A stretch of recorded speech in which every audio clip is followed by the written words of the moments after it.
And now, the main event, where tonight's entertainment is the review of entertainment. We like movies, we like television, and we like overthinking it. Introducing the podcast of critics.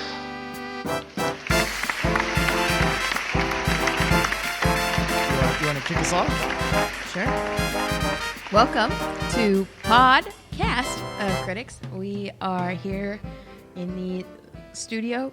Yeah, well, introduce yourself. I don't know how to do this. This is part I of can't it. do it. This is okay. Fine. Wait, no, let me do over. Sure, go ahead. You got it. Name of the show and us. It's so hard. It's so hard. Right? Yeah. Harder than it looks, isn't it? It is. All right, and welcome to Podcast of Critics. I am one of your hosts, Ashley. I'm here with Garrett. Yeah, hey man. Great. Are you reading from a script over there? Did you write yourself a little script? I should have, but I did not. It looked like you were. You were scanning the room for it. I had to find it. I had to find it. Yeah. I'm finding it. We found it. We got there. Yes. We're here. Episode 2, baby. We're here. Yeah. So we're going into Ocean's 12. Ocean's 12, which is 2004. 2004 is when this is. Oh, actually, okay. Before we get into it, Uh-huh. I'm very embarrassed. I had a correction about Ocean's 11, about the last episode, Okay. that has been haunting me since I was editing the last episode. That's a long time ago. Yes, yeah, it was like 2 weeks ago now by the time we're recording this. Go ahead. So- what is your issue? Tell us how you fucked up. It's very bad. It's actually really bad. It's What did not. you do? It's not awful or anything, but it's embarrassing for me. Okay. So when we talked about, we have the bit at like the halfway mark of the last episode when we're talking about the different heist terms that they use. Yeah. Which they use like way more in 12 than they do in 11. Yeah. But we're going through those and defining what each of them is, and we talk about the Ella Fitzgerald. Yeah. Right? Yeah. Which is a reference to the loop of the tape. Yes. That they do. Yes. So when I was going over that, Yes. I according to the IMDb trivia thing, it was a reference. I said it was a reference to a Memorex commercial starring Ella Fitzgerald. When I was reading that to you, I did not know what Memorex was. I suggested What is Memorex? back in the episode. I suggested maybe it was a memory drug or a glass product. Help. because the premise of the commercial is that a glass breaks and Ella Fitzgerald's voice breaks the glass. So I did go back and look up what Memorex is. It is an early type of cassette tape. And so that is the premise of the commercial. Is it the cassette tape playing, or is it Ella Fitzgerald That makes so much more sense. playing live? Either way, the cassette is so good that it breaks a glass. And that is the bit. All and right. that is the reference to the thing. It has been haunting me. Thank you for the correction. I wanted to get it out of the way at the top of this accept episode. your apology. Thank you. We do the way. Listen, people. I didn't know where to go with that. I just looked at you like, okay, we accept your apology. The way we record these episodes, we sit down and we watch the movie together, and then like 10 minutes later we sit here and record it. Yeah. So there's a 10-minute research window. It's a very short. I'll like scan through the trivia. I'll be like, all right, whatever, and then move on. So anyway, maybe we lengthen that window going forward. But I don't whatever. know. I kind of like it that it's fresh. I love don't it. know. No, I like it. If you have opinions, listeners, please let us know. Sure. Yeah, all 5 of you. Anyway. Yeah. There's probably not even 5. It's just us. Sure. Yeah. So Ocean's 12, though, we're getting into it. Yes, This so- second one of these. So we had mentioned last episode, or you had mentioned last episode, Mm-hmm. that this one is the not as liked one. Kind of the black sheep, yeah. And according to just read, a few reviews, it's very smug, and so it's not quite as coherent as 11 or 13. That's what people are saying. That's a lot of people are saying. oh no, that voice came out. Help! Yeah, All right. Great impression. So, and I get it, and I had that in mind as we watched this. Right. Well, and I was curious what your feeling would be about that, because coming back to it, because I know you love them unconditionally. Regardless. You just love these movies. They're like your favorites. Yeah. So 100%. I don't necessarily expect you to be objective. I guess. No, and it's in the spirit of being an actual critic. I try. Right, taking yourself out of it. Like, Yes. do you see? My love for it aside, I see the point. I see the point of why it's not liked. I enjoy it because I do enjoy smug things. Sure. Smug people, smug Yeah, situations. There's a lot of smugness is a good way to put it, because like, let's start from the beginning. Let's kind of walk through the plot of this. That's kind of how we'll, I guess, So keep ourselves on course. As a reminder, we're doing plot, performance, and production. production. Yeah, our 3 Ps. And we'll just lead with plot and see how it goes. Yeah, and we'll walk through there. Do you have get the plot summary up so we don't? Because this one's plot is actually very It's old. complicated, and It's I think all over the place. And that's kind of the first thing that stands out to me as to why this one is. It's still good. Don't get me wrong. It's still a good. I would call it funnier than the first one. I've definitely laughed a lot more. Well, so you have a lot of his. All right, let me get into it then. Sure. So, number one, the plot is all over the place. I think in an effort to confuse you. You are meant to not fully follow everything because they want those big reveals at the end to be huge. You know that they can pull things off. You not only in the way that they've communicated their experience, but we've watched seen the 11, first one, right? In yeah. theory, We know. in theory. Yeah.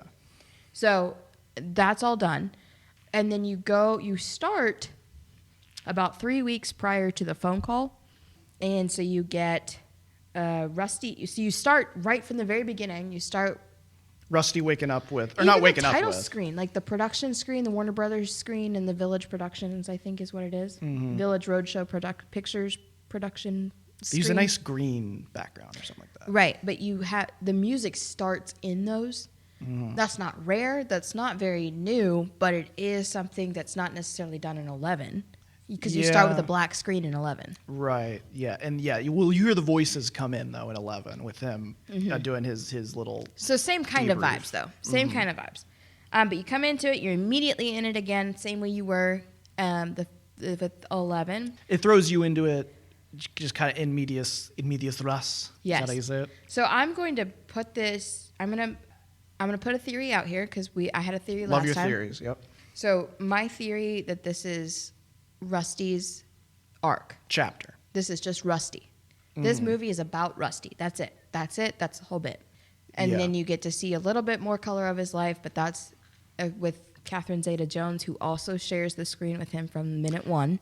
Yeah, I'll say this too, just on that note, is that one of my kind of bigger criticisms, I guess, of 11 was that it was like, it didn't have a lot of female stuff going on with it, which is fine. Like, it didn't necessarily need to. Do you have the same criticism this time? No, exactly. That's There you go. Right. It's like, it very much, I think, Catherine Zeta-Jones is the second most important character in the movie. And Yes. it does a great job of giving her. That was one of my notes, and I'm jumping ahead a little bit here, but the first heist they do on like this guy's house, Yeah. that is kind of default to like, well, we'll rob this guy. We don't see how that heist goes down. It instead cuts straight from like when that heist is truly beginning, To her perspective. solving it. Yeah, In the same way that it cut to Andy Garcia. Yes, but it does it at this weird midpoint. Not even a midpoint, like 25% of the way through the movie. But Rising anyway. action. Yeah. Okay. Yes. Go back to high school English. Yeah. All right, so you start with Rusty. He's in bed with her. Basically, that whole scene is basically to show that she's a detective. She's onto his ass. There was a job, the Bulgari job. She's looking for the culprit. He is the culprit, evidenced by his boot, his hair products, and there was something else. Oh, no, it was his hair. They his found his hair boot, at the thing. His hair. It was either whether or not he had dandruff versus also if he bleaches his hair. And you see all three products lined up on the bathroom counter thing. Sure. So you automatically know it's him. He jumps out the window. Smoothest jump out of a window I've ever seen, Right, I think. and they do the classic like Ocean's freeze frame on it. Right. Which they do a couple times. In this Right, one. and that's really how the movie... And that's when it actually starts. Yeah. I don't know if we ever catch back up to that moment, because that happened like 3-something weeks after all of this. We do. So the Bulgari job, and that's the reason why I wrote it down. The Bulgari job, and I'm probably butchering the pronunciation, but Sounds that right. is what is referenced multiple times. Yeah. It comes up with her boss, the inspector, where he was like, I gave you this much researches on this last job and you never made an arrest. And she can't say because I Okay. was in bed with the culprit at Sure. the time. Okay. And I literally let him know. And I didn't But necessarily want to catch him either. I thought that all happened a few years prior to all of this. It was literally weeks. It wasn't. Okay. So, okay. Because the next the- screen is again. like 3 weeks later. Well, and that again, it kind of ties down to like one of the critiques of this is that it's a lot more complicated Oh, yeah. and a little harder to follow. You absolutely. Or I'm just stupid. No, one no, of no, the no, two. no, no, no. No, we're not doing that. You do need to pay attention. This is one of the ones because it is the second. Because you have established relationships with all Sure. cast members, and It you know expects you to keep up. It's you like are, it's it still does not treat you like you were stupid in the same way that 11 didn't. But it also It expects expects you you to to be smarter, learn from right. 11. So there is a curve there. Are you on the curve? Are you on? Are you not? interesting. Yeah. That's a fun thing that a movie asks of you. Yes. I like that. Yeah. So the I next don't know thing. that I enjoyed it. I don't think I'm keeping up with the curve, but but I appreciate it at least challenging me. Well, I mean, it is what it is because at some point you go back and you're like, oh, and it does kind of make you, when you miss it, it does kind of make you want to watch it back. Right. Yeah. True. And I think this is one of the things that keeps you coming back to it. Is Absolutely. they're very rewatchable Absolutely. movies. And Yes. that's why they've stood kind of the test of 20 years or however long it's been. Right. So the next several scenes is Terry going and hunting out everyone. We Which start is- off with a very like domestic fun time with Danny and Tess, who are celebrating their third anniversary. Yeah. Yeah. And Danny's like running some kind of retirement fund con or something like that. He's or just other. casing a bank, really. On instinct. He later talks about it that like he's just kind of an instinctual thing that he ends up Yes. doing. A jewelry store too. I And think. that is a callback to 11 when Rusty talks to Carl or Saul. The actor's name is Carl Reiner, which is why I said Carl. Yes. Yeah. Rusty is talking to Saul at the Greyhound track, and he says, guys like us don't change. We either get sloppy or we stay sharp. Yeah. You talked about this a lot last time, where it's Right. the love of the game. I think is a much more palpable element of this movie than it was Absolutely. in the first one. Yeah, so that carries over in the way that Danny, from the very beginning that you see him, cannot stop thinking about... Going back to smugness. Yes. Very smug about the vault. Very smug. What does he say? I wrote it down. He's like, Tess is like, how'd it go at the bank or whatever? And he's like, it was easy. I mean, it went fine. Yes. Yeah. Yes. Yeah. Yes. And then he like just full on cops to it. And he's like, I'm casing a jewelry store. Mm-hmm. Instead of telling her, I'm buying jewelry for you. Right. But while she's at the house, Benedict in the pulls same up. way, she cannot give up who she is Yes. and is micromanaging the painter, mixing the paint, presumably for just the freaking walls. Yeah. And I like this too because again, Tess is kind of like she's better than I remember her being in the first one, but she is still kind of just the prize, or like the reason for the heist in the first one. But this one, just from the jump, it gives her a bit more character. Well, and then I also like. think it absolutely highlights the level of which she plays. Like, Yeah. because the first thing she says to the painter is, "Oh, that's too ox blood." Like, who says that? Mm-hmm. There's a shared neuroticism Yes. between her and Danny. Right. You see why they. They click. Yeah. Absolutely. So Terry visits her with his two henchmen, his usual. I don't know Great. if they're twins, but they look like twins. I think they're twins. It's a great just visual element of them that make them fun to watch. Yes. And you see him come in like behind her while she's on the phone with her, which Benedict shows up, immediate menace just from Yes. from those two guys coming out of the friggin' car. Cane. The cane The is doing cane, it for me. the drip. He's got these weird like Everyone's European drip. ascots. Everyone's trip. Everyone looks great. Yeah, like Vegas was nice and glitzy, but everyone's all Euro styled out in this one. Yes. Yeah, Benedict loves his cane. He goes through like 20 scenes of just poking everybody with a cane. With his cane. And he goes to everybody one by one. And I yeah. wanted to note that when he threatens Tess, who's the first person that he threatens, she says, "You'll never find them. They're too smart for you." And then he proceeds to find all of them. Well, but then it calls back to later that he had help in finding them. Sure. So which means it still stands. He wasn't smart enough to find them. Yeah, he's still just a boss. Yeah. He's still just the guy who like needs thugs and stuff to help him out. Right. That being said, he throws his weight around very effectively. Yes. In each one of these scenes. My favorite is probably Basher. Basher's like recording a song or something. It has the most finesse. Yeah, and then like because he doesn't say anything, the camera just like fades it on this reflection and him in the next studio over, just playing this piano riff, and he It's just gives him honestly a look. very Sinatra, it feels. Yeah, well, all of these are. You know, I mean, Sinatra's shadow hangs over these as from the original, Absolutely. which I'm sure is fine. I'm sure that's a We fine still haven't movie. seen it. No, We don't know. the class is there though. The class is all over. So I'm going to run through real quick the cast and the order in which they're We alerted to re-meet them. their debts. Well, and this is also a good way to reintroduce the 11. Right. I think it's an effective, and I like the premise of this. I like the premise that Benedict like comes back from, like it's an Empire Strikes Back situation. Oh boy. You know, where he comes and he recruits them all. He's like, I thought we'd get more episodes in before we got to Star Wars, but here we go. they're a ways off. I'm not going to force people through those. Thank God. Just yet. It is. We are recording this on May the 5th. May the 4th was yesterday. So may the 4th be with you. Belatedly. Belated. Yeah, this is coming out like weeks later by the time it hits. Whatever. But so we got Tess first, and Danny immediately hops on an Amtrak, leaves. Yeah. Got to find my runs away. wife. Honestly, I don't even think he gets to her because I don't think she sees him again. Yeah, we don't see Tess again until like the act 3 or so. For all intensive purposes, they don't reunite after that phone call at all. Yeah. So then next we go to Turk and Virgil, who are back in Utah. Virgil's trying to get married. As usual, being just, regular brother to Turk. Yeah. Leaving him out of the speech and the thank you speech as the groom, whatever. Right.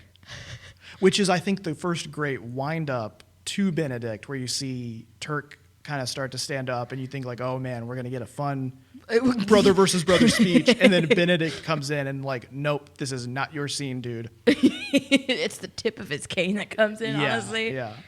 And he stands up and then he talks about your wonderful honeymoon to Epcot Center. The disdain with which he says it. It's like, this is so beneath him. He's like, you could have gone to actual Germany. You could have gone to so much money. Yeah. But you went to Epcot Center. He's upset. He's upset. So he's offended. He's offended that that's what you spent my money on. Yeah. Oh yeah. 100%. 100%. And then from there we go to Yen, who is in presumably his mansion because of the way the state of it is. It looks like a resort or something, maybe. Even. He's being a little controlling dick to his girlfriend or whomever he's seeing at the time. Yeah.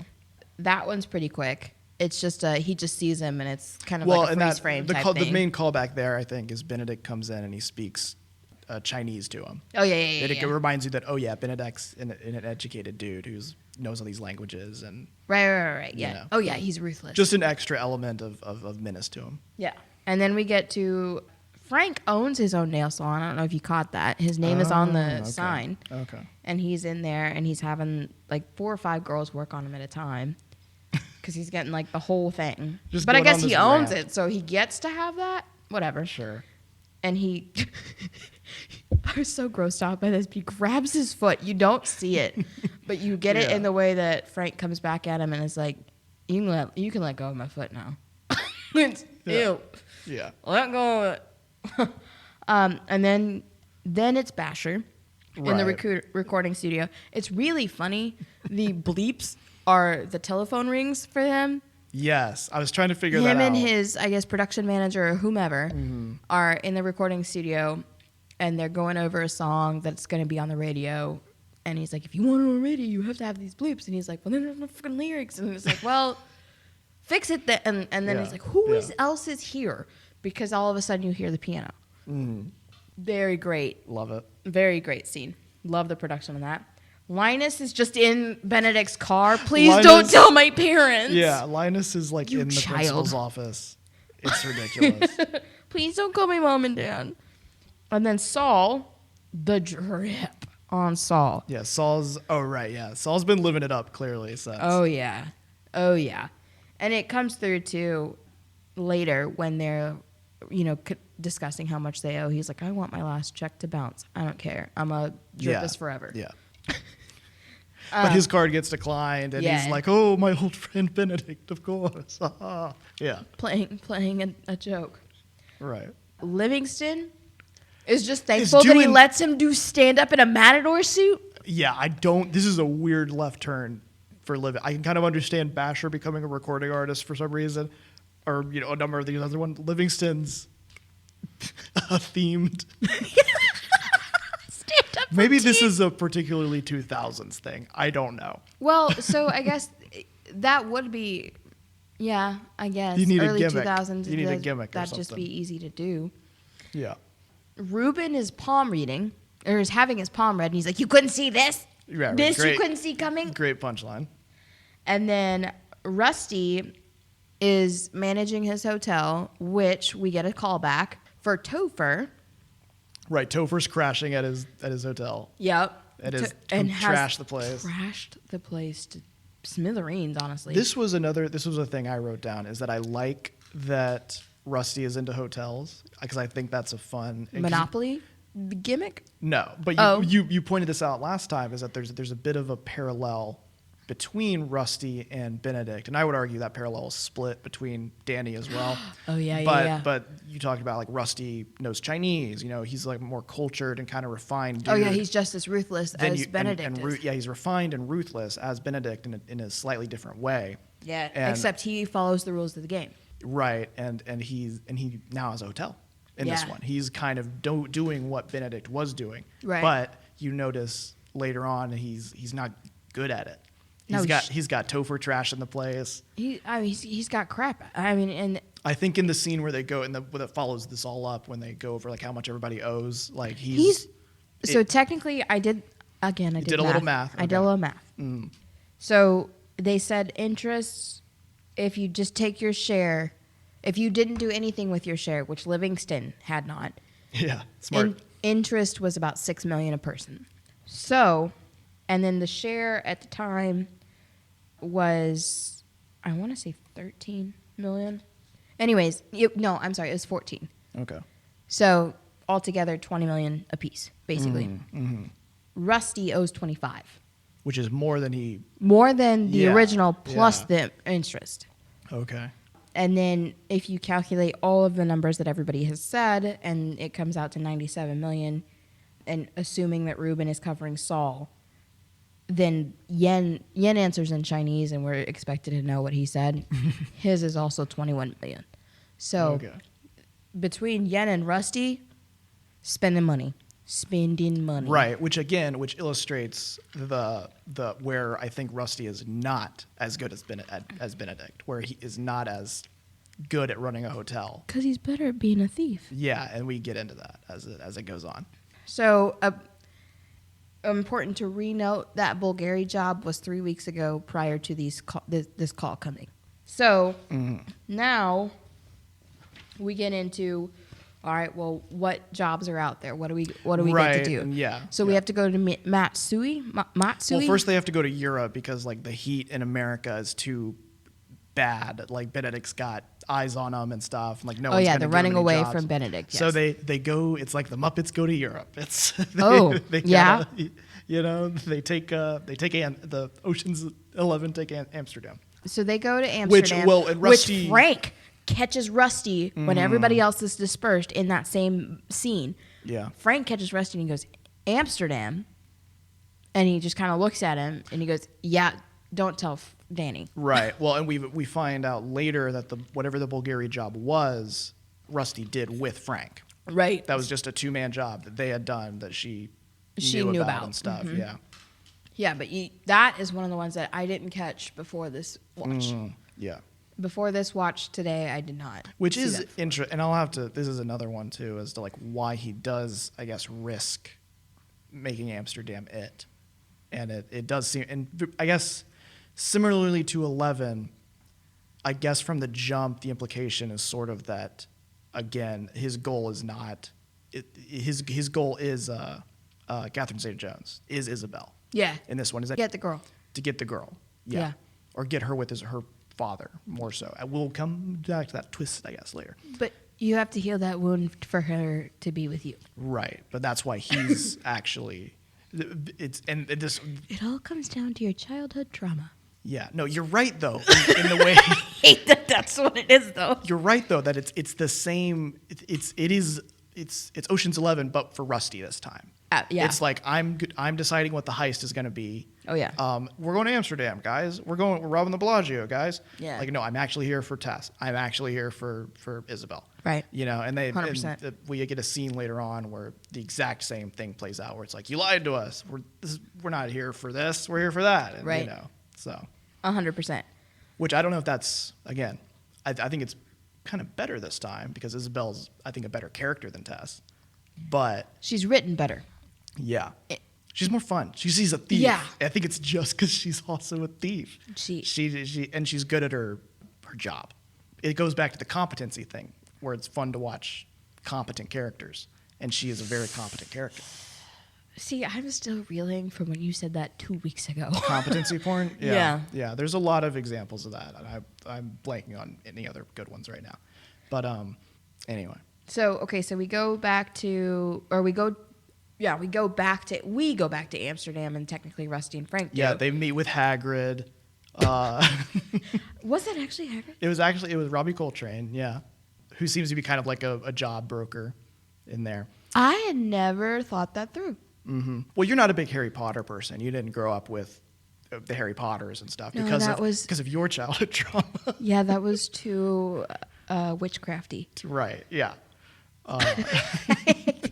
It's too satanic. Right. Yeah. I have since, for clarification, I have since watched all of them. I enjoy all of them. You watched most of them. No, you did no. not watch all of them. I watched all of them. I have rewatched them. I rewatched them without you. Okay. I'm sorry. All right. Because we did like a weekend long marathon of them once, and you passed out somewhere around 6. Yeah. I'd be doing that. Yeah. I don't sleep very well. I probably got like 30 minutes into 7, and I was like, she's asleep. What am I still? I'm going home. They're all asleep. Yeah, We made butterbeer and everything. It was a whole thing. Granted, This was mid-lockdown. there's mid-lockdown. This was a lockdown activity. And it was also like 2 a.m. at that point because we didn't start till like noon. We kept going. Well, you didn't pay attention to them very well either, because we were like 4 movies in, and you were like, why is it Christmas all of a sudden? They haven't done Christmas. And it's like, they've done Christmas every single one. There is always like a good 10-minute chunk of the Harry Potters where it's snowing, and you like did not notice. I did. I never did. No. I will say, though, I did pay attention with Umbridge because Which is great. childhood trauma. Yeah. Oh, well, everybody did. Yeah, that's a generational awakening. Awful teachers that really have it out for you just because they hate their lives. Yeah. Which, shout out to teachers, man. Yeah, like Hagrid. He's a good one.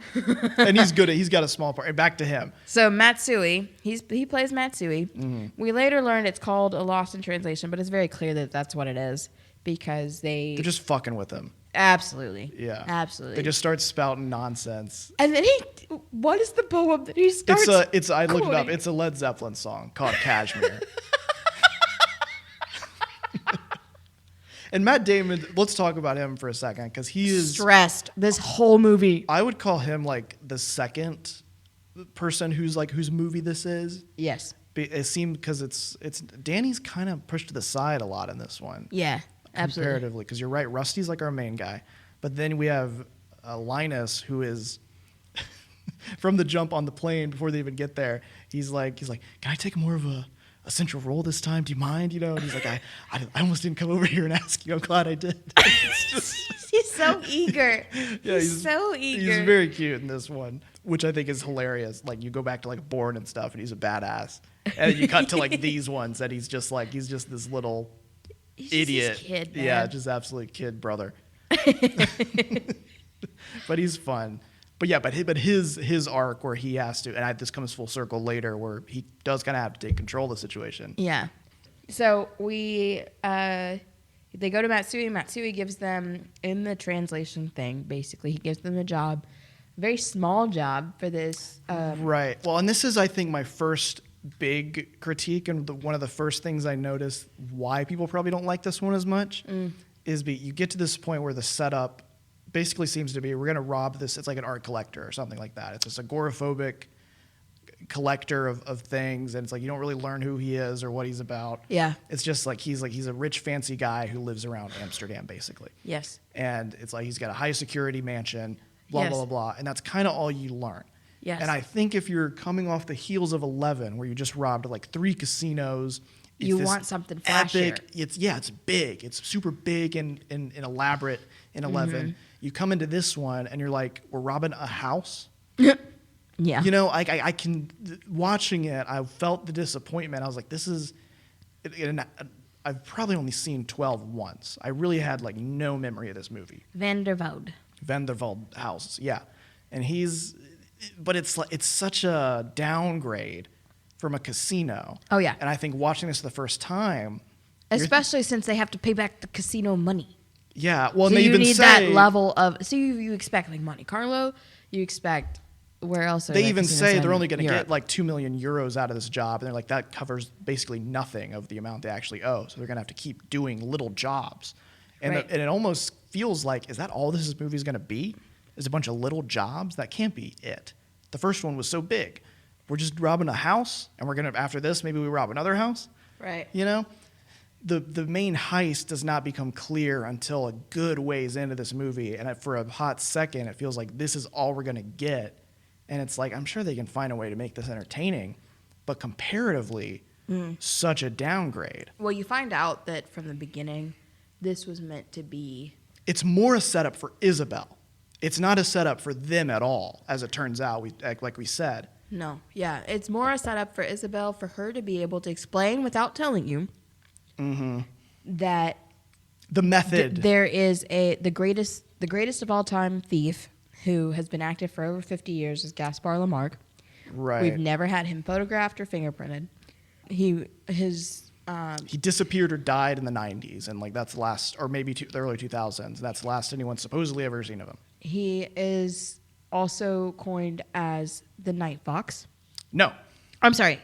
He mentored trained the and Night mentored Fox. the Night Fox, who is also a Right. master thief. Well, and he ties in, and I guess that's the other reason. So you have this mini heist that they set up, that they pull off by kind of tilting that they can't get into like the second story building using the truck No. they get or something or other. This is what I call a quick callback to 11 because of the underground nature of having to. What they had to do is what they did is they needed to raise the house 3 inches. Yeah. They do so by lifting the pylons because it's a standalone house, because it was only done for this one dude, which was done by someone named Schumann, according to Isabel.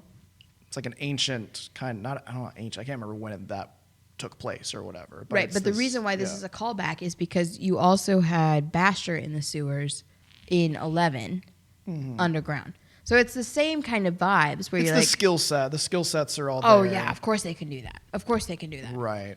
So, interestingly enough, this is one of those times where it's Danny's talking to Rusty and Rusty's not responding.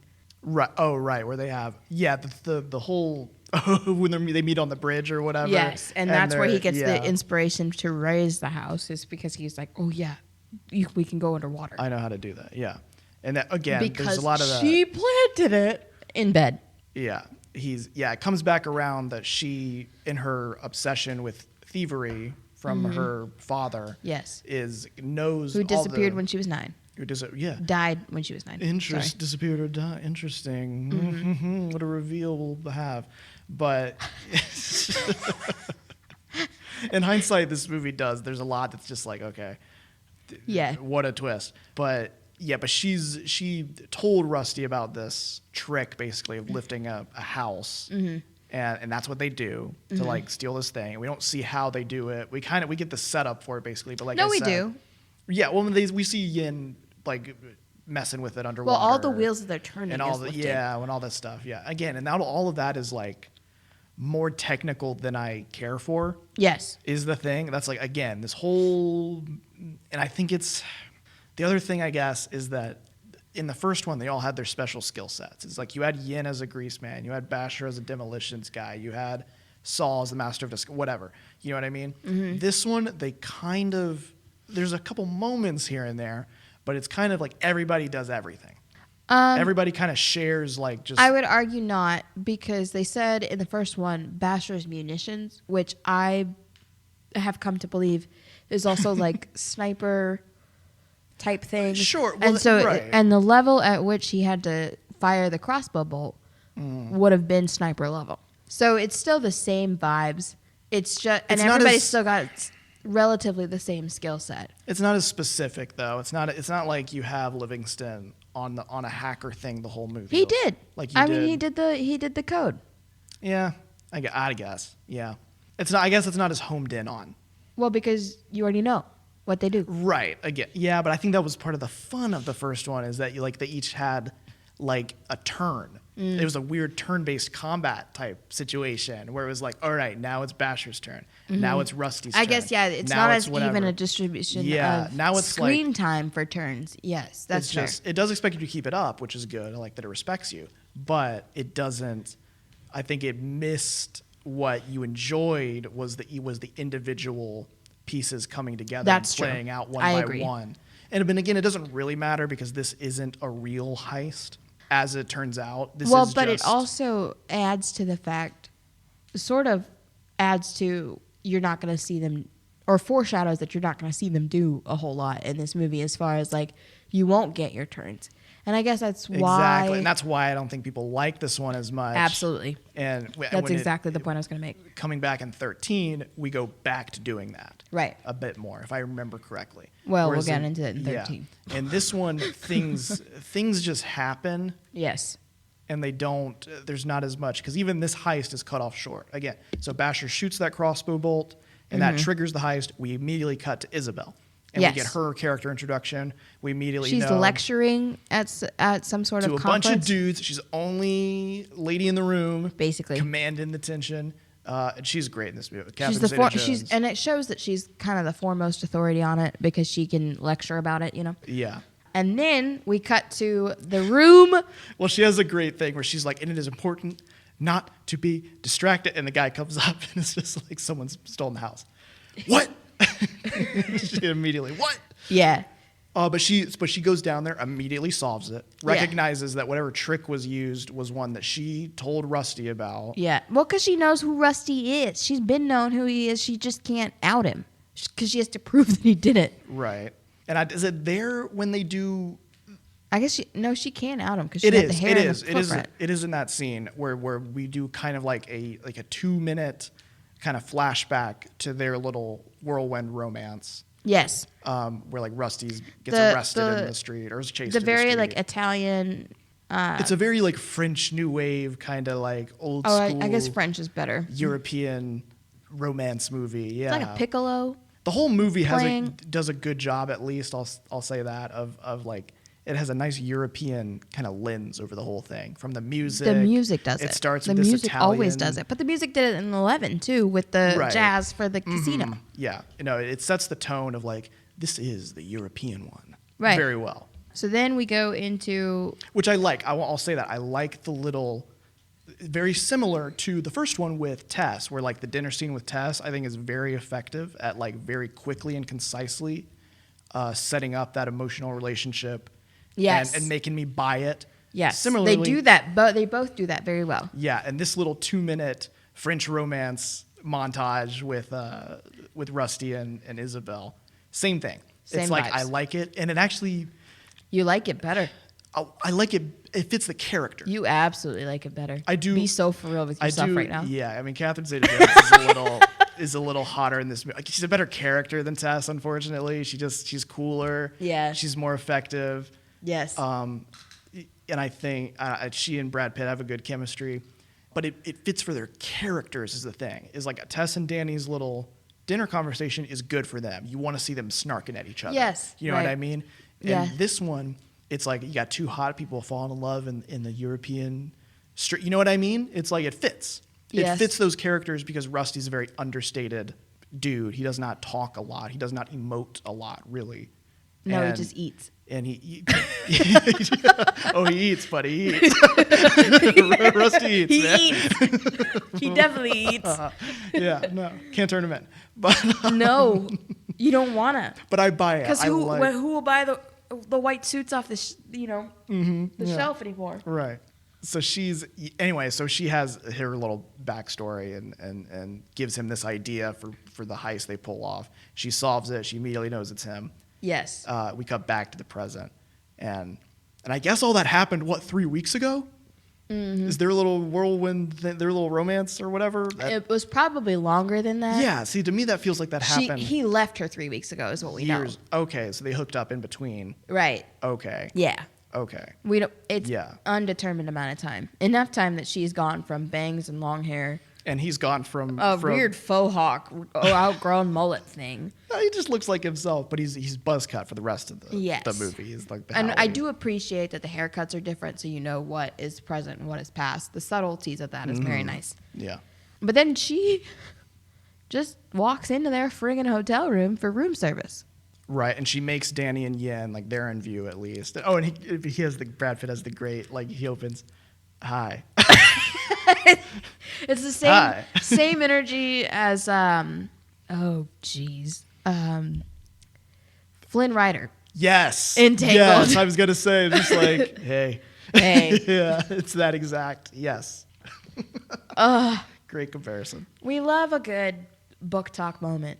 Sure, right, yeah. No, this is, Pre-book talk, though. yeah, I know. I see why you like this. This is a great, like, thief and cop romance. This is right up your alley. Of, like, Enemies to lovers, be so for real. I yeah. love that shit. No, you've read, like, 3 different romance novels with this exact dynamic. More than 3. Be so for real with yourself. Yeah. Absolutely. We get it. So from the jump, before we even get to the actual heist, Right. Again, well, and this is the thing to me. This goes back to, like, I think the big criticism is whereas 11, like, starts and doesn't stop, this one is, like, 30, 45 minutes in, we haven't even really started. yeah, You know? Yeah. The movie really does not start until Isabel solves this little baby heist that doesn't even really matter. right. Which, well, I guess we should say the heist culminates in that the Night Fox character Shows up. has beat them to it. Yes. And has issued this challenge Yes. of thievery, which is this when they? Who's the most master thief ever? Yeah, this is. Is your dick bigger or is mine? Yeah, and I guess that's the. Yeah, it's weird. It gets like this is where the. You are so uncomfy. It's not that I'm not uncomfy at all. I'm not uncomfy. But it's a weird. It takes me out of it. This whole like thief versus thief, spy versus spy Oh, yeah. thing is just like it gets a little too comic booky for what I. Well, what it's is- layered. It's got layers. I guess. Ogres have layers. I don't know. Well, okay, so I like it. But I have to put myself like I have to fully commit to the idea that this is a world where there's like thieves have rules because Clooney keeps talking about he broke rule number 1, which I guess is outing another thief or something like that. yes, And or something along those lines. he goes to meet the Night Fox. I think after this point, or first they have to smuggle themselves out of the hotel and lose Yen in the process. Yes. Right. But But Yen also is made. So you've got Danny. and that's why they have to put him in a bag. Right. Danny, Rusty, and Yen are made. Mm. Danny and Rusty dress up as part of a soccer team. Yeah. And Arsenal. yes. And then Yen gets in a bag, and they all get on the tour bus. Yeah. And then Yen is just gone. Right, and they have the great oneer in the train station where it's a single shot of the brothers and they're just like, I can't believe we left him behind. You know, this is awful, whatever. And they're just riffing, and Clooney's like, how old do you think I am? He's like 50, right? No, you're 48. He was 42. That was one of the IMDb Oh, trivia. no. He was 42. Yeah. Oh no, He's all- that's awful. No, listen. Okay, I'm gonna say we're gonna break here in a second because we are at like 45 minutes or so. But before we do, I want to say I appreciate Clooney. I appreciate the Clooneys of the world who look 50 something when they're 42, because like he him, went prematurely gray yes, and kept it. yes. Oh, All right, it's really just about the gray hair. It's- Are we so for real right now? it's happening to me. And It is happening to he you. gives it's me happening hope. to you hard. He's hard. You can't see the back of your head. Oh, that's true. I'm coughing. I'm old. Oh, man. I can't. Jeez.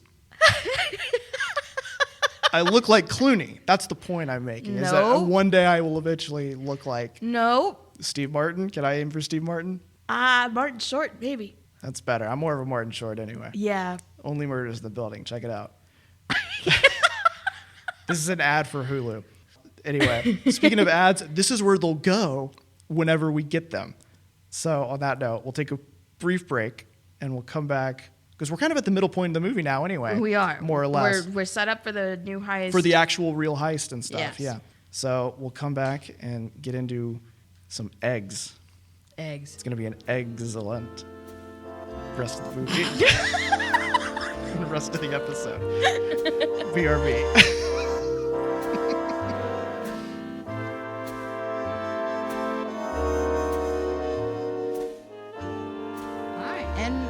Back from our halfway point.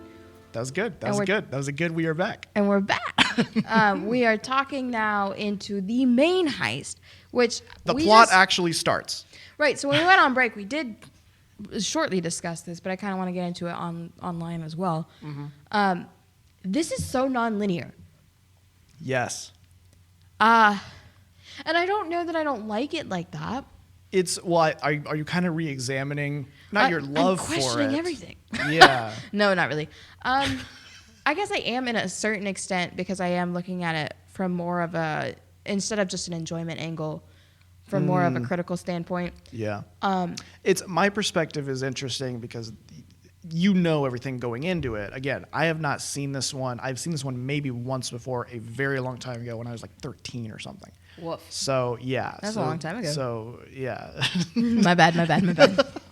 Because you're old. I'm old and gray. Oh, we're fully back now. I'm a regular Clooney guy. All right. Nope. All right.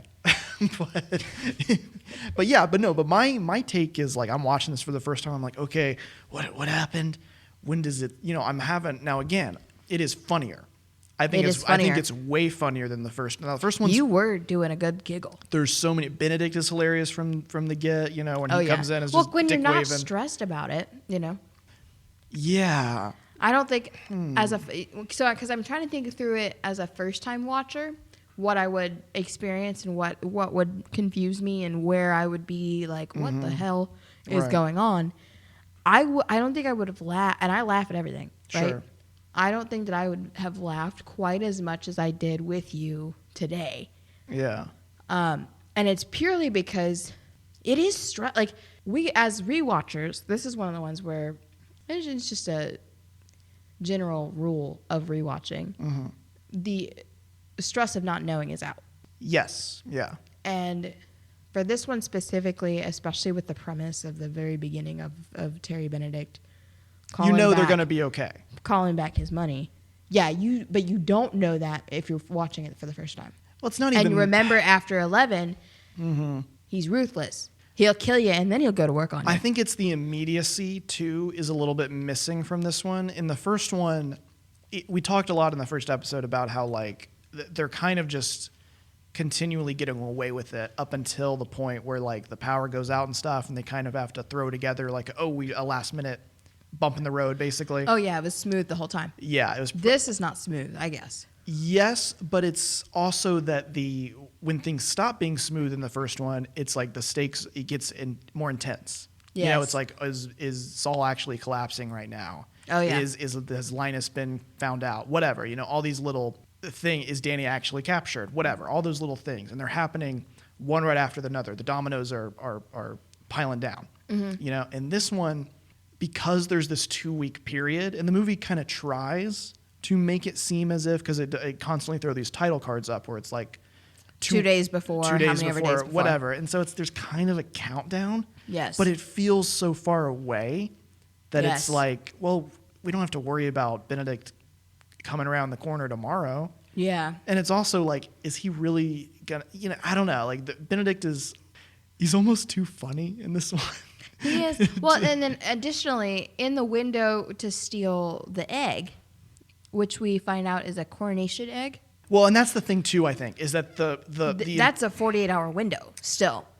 So they goof on the first 24, and then they still have another 24. They spend so much time goofing. Again, and I guess this is the thing, is that they keep goofing it up. There's like things keep going wrong and sideways. Which there is a purpose to.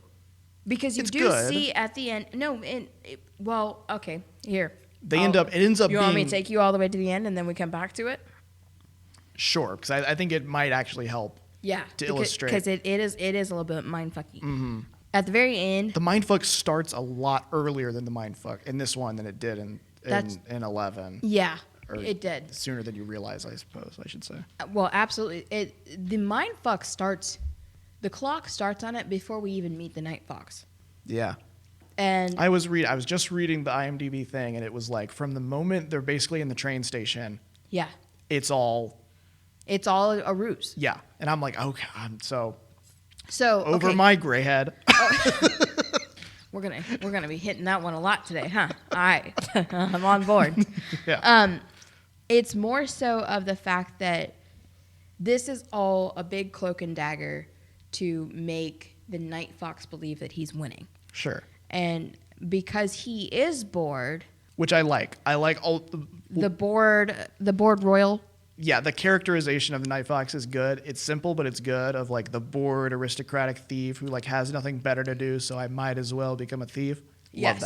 Love that type of archetype. And his mentor gives him one last game and a really good like one last lesson of you can't be too smug, even though you have all this money.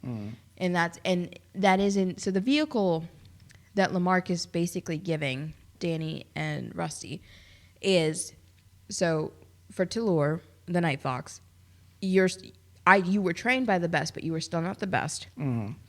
You can be, your smugness will be your undoing. Will be your undoing, yes. Yeah.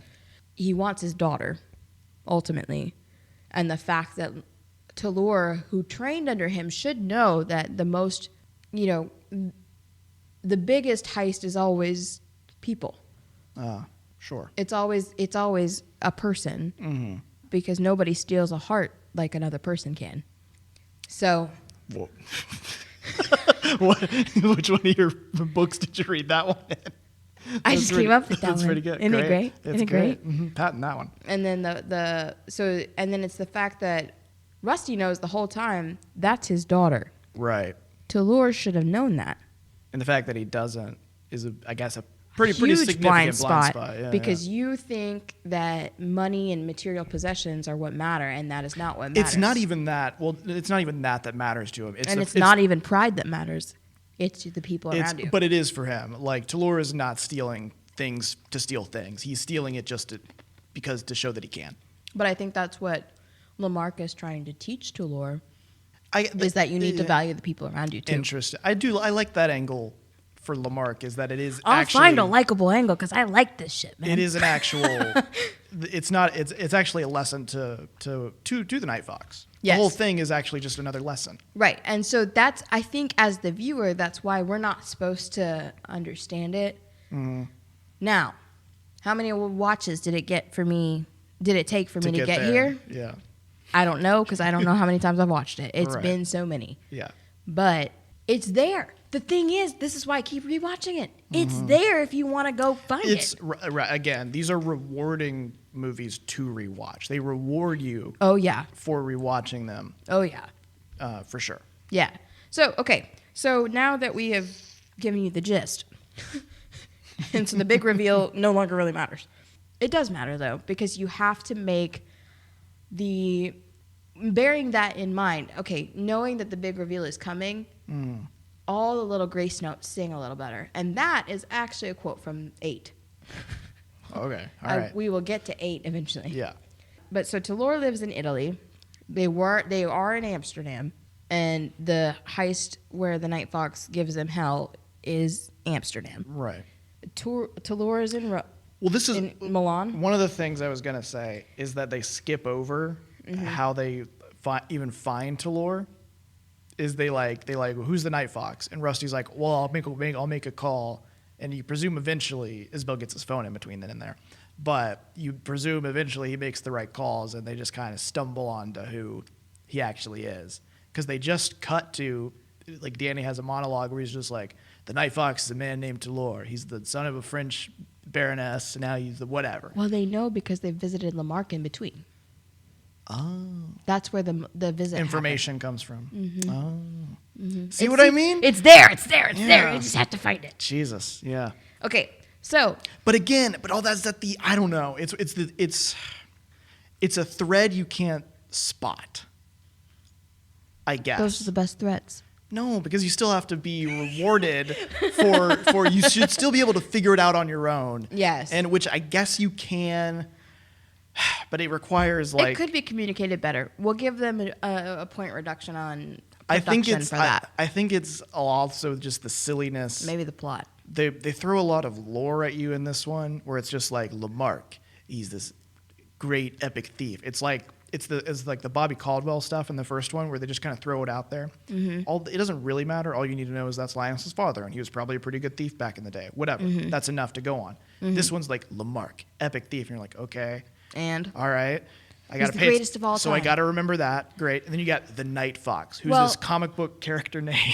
Well, hold on. So the greatest of all time, his first heist, or not his first heist, but he was the first one to steal the egg. Did you catch that? Sure. Yes. Yeah. Isabel. Yeah.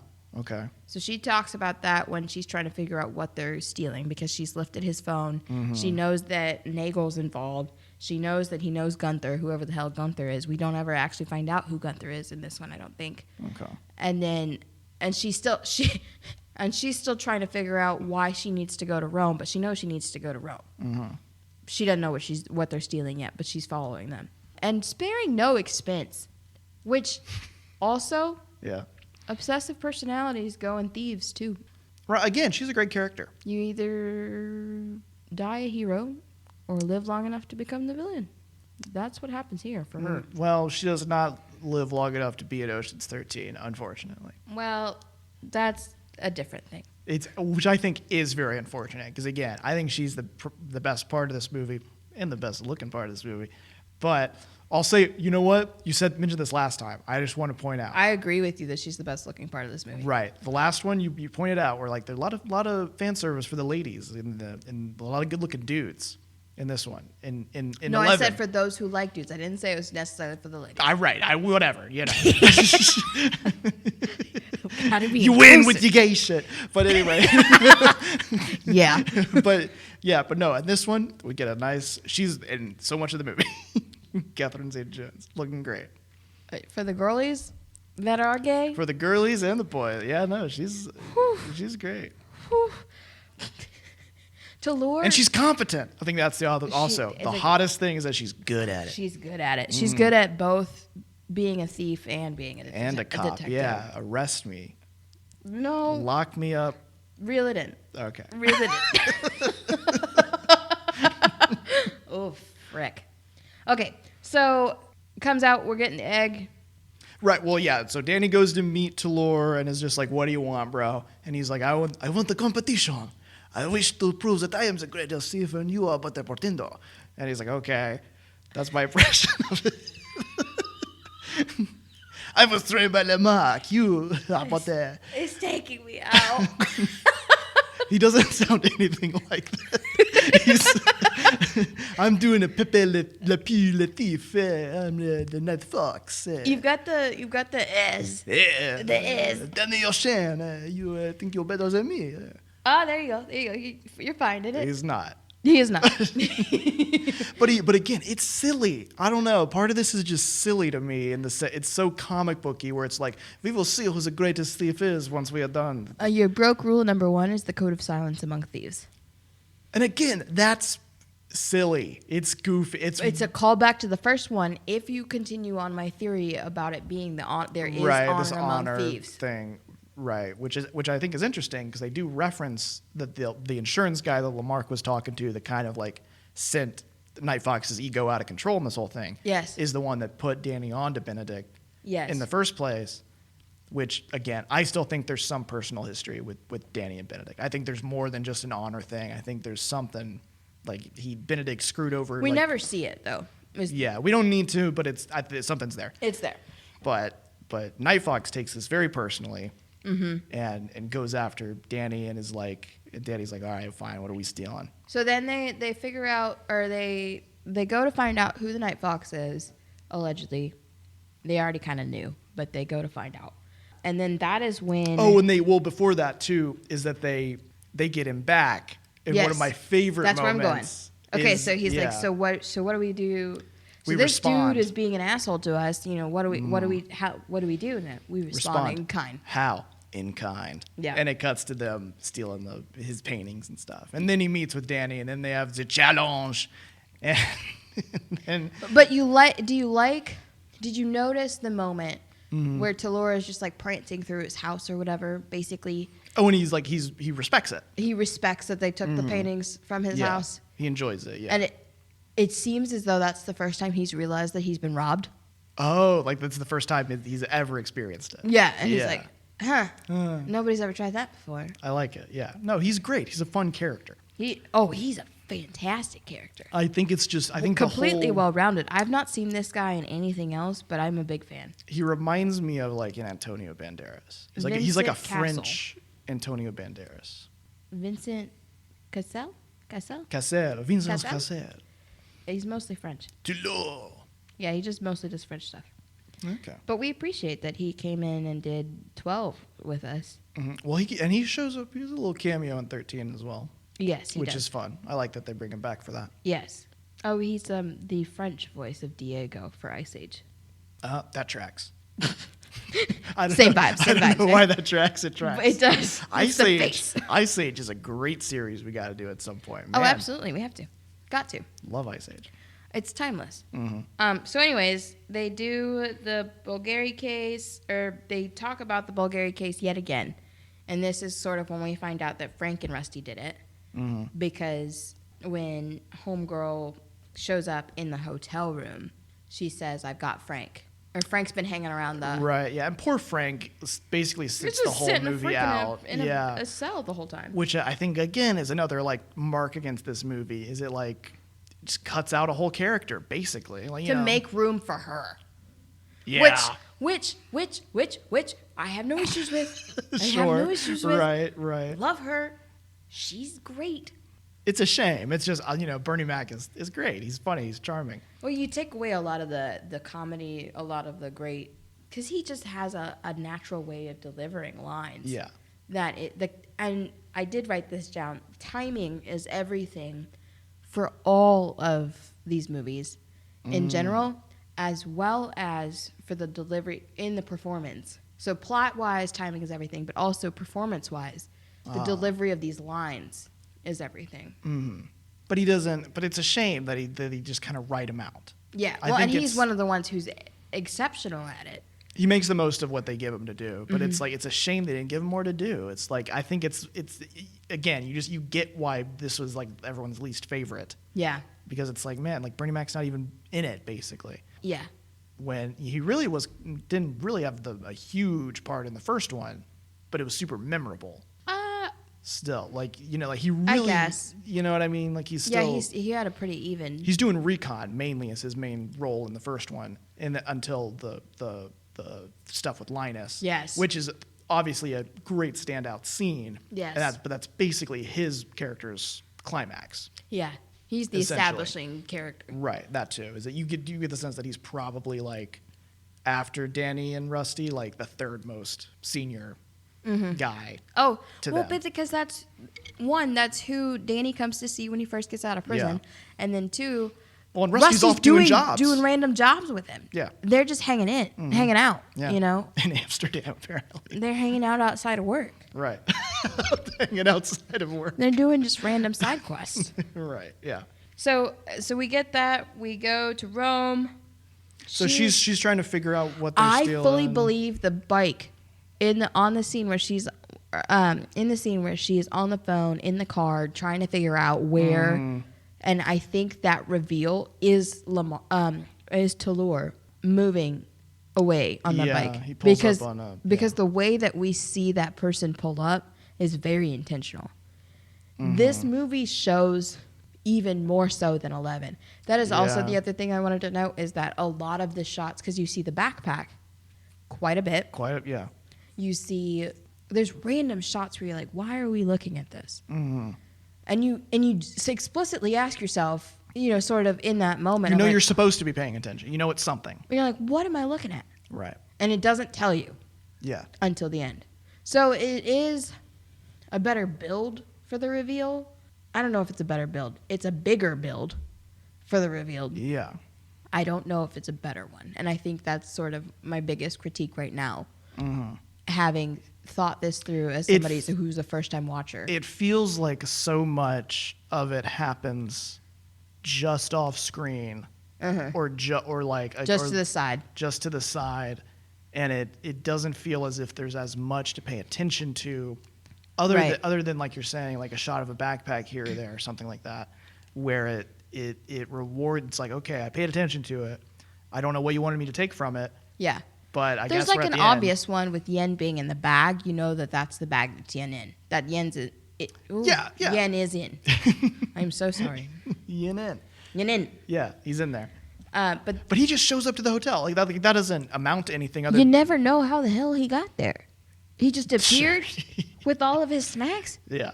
He's having a blast. And Doing Danny's like, flips on the bed? I'll let him do it. I'll let him keep going. So then we get to...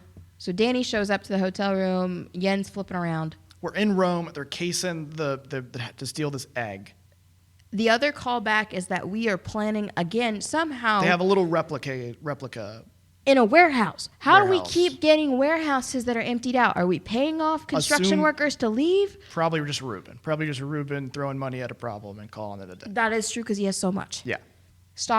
The stock market isn't some black magic thing. Yeah. So then we have that callback, and then we start And getting this into whole the plan. this whole plan ultimately doesn't go anywhere, and the planning of this one comes out to them throwing out a bunch of random phrases again, a bunch of, you know what I mean? They just kind of, and you're kind of like, okay, I assume I'll figure out what all that is once they do it. They Yes. never do it. Well, did you catch? Because Talor sets them up to be arrested, supposedly. Again, none of this is real. The thing about everyone. There's a parallel there. There's a parallel there. Yeah. It just clicked. So Talor is messing with them the whole time, right? Yes. Has no idea he's being messed with back. Yes. The parallel there is the finesse of the messing with. Yeah. It's mentioned specifically when he does the 5 a.m. wake-up call at actually 11 p.m. the night Right, before. yeah. And he goes, Rusty answers the door, and he goes, he's mean. He's just mean. He's just mean-spirited. He's just doing it just to do it, yeah. Yeah. Which segues. Say it again.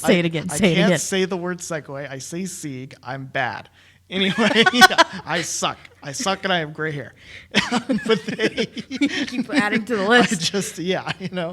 But it segues into the scene with Rusty and Danny talking about Rusty talking at Danny. So here's the callback. Yeah. Because in all of 11, Danny is usually talking to Rusty, and Rusty is not responding. Yeah. This time, it's the other way around the flip. because it's for Rusty It's this Rusty's time. movie. Yeah. Mm-hmm. Yeah. So he's sitting there talking to Danny, and Danny's just sitting there with the... He's just being a good pal, just pouring him some wine. So there is a deleted scene Oh, really? from that particular part where they, at some point, because Danny has had 5 espressos or whatever. Yeah. So he's not going to bed, and they're just hanging out drinking red wine, and they're both really crying. No. They're tearing up, and you're like, you watch these? Do you watch these regularly? And he's like, yeah, man. She gives away houses and stuff. No, She this changes happens in these people- 13. Oh, No, you're thinking of a scene in 13 because I remember exactly what you're thinking about. the Oprah giveaway Yes, scene. I Is this from 13? I think it's a scene in 13. Are we sure that it's not a I'm deleted? almost positive Is because this a Mandela effect? I remember it. That's how I know it's a scene. It's because I remember it. Are we sure it's just not a deleted scene And I we've seen on wouldn't- YouTube? No, I promise. It's just you've watched these so many times they've flown They together. They in your definitely. head. But 12 and 13, I did sit here for a little bit and I was like, what is the difference between these two? It's huge. 13 Well, is no, is- not even the difference. More so of like where are the nuances that I was looking for? Yeah. Does this person show up? Those things, because like I wasn't sure if Matsui was in this one or in 13. A few of them show up again in 13. Like I think Hagrid shows up again. I think Nagel shows up again. That's possible because once they're introduced, you know them, so that they're free game to use again. Yeah. Same thing with Topher. You don't have to be Yeah, introduced yeah. to Topher again. Yeah. You I just almost know feel who bad he for is. Topher. He could have got an actual role in this. I think he just did it for fun. Oh, for sure. Definitely had a blast. I imagine. The wig, oof, the long-haired wig. Yeah. So, anyways, sorry. So they get into the actual heist, The with heist, quotation marks around it. Right. Well, and then Dolores supposedly set them up to be a right. He's like, You spend so much time watching these folks sweat. yeah, they're in line to get into Livingston, into the, especially, Yeah, poor Livingston. is always sweating. Man. Always. Yeah.